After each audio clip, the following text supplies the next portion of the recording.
Welcome to our channel. Today we how to uninstall Salesforce Lightning components safely, complete guide step by step clearly. To uninstall Salesforce Lightning components safely, begin by logging into your Salesforce account. Navigate to the app launcher and search for the Lightning app builder.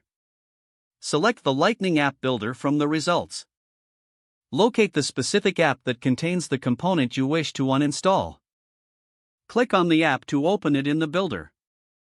Once the app is open, identify the Lightning component you intend to remove. Click on the component to select it. Next, look for the Remove option in the sidebar. Click on the Remove option to delete the component from the app. After removing the component, make sure to save your changes. Next, navigate to the Setup menu by clicking on the gear icon.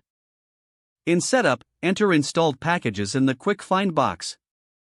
Select Installed Packages from the search results.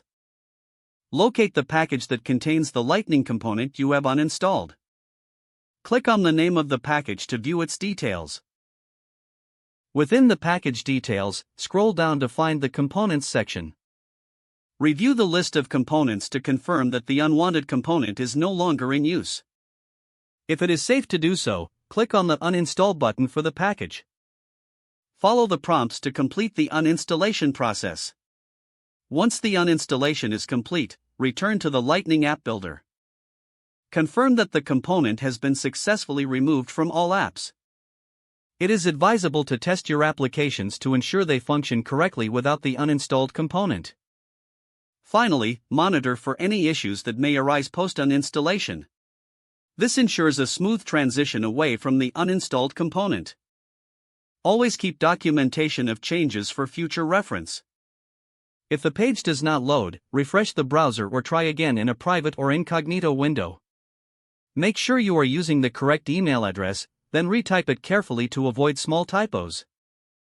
If your password is not accepted, use the reset option and create a new strong password you can remember. Don't forget to like this video and subscribe to our channel for more step-by-step tech guides.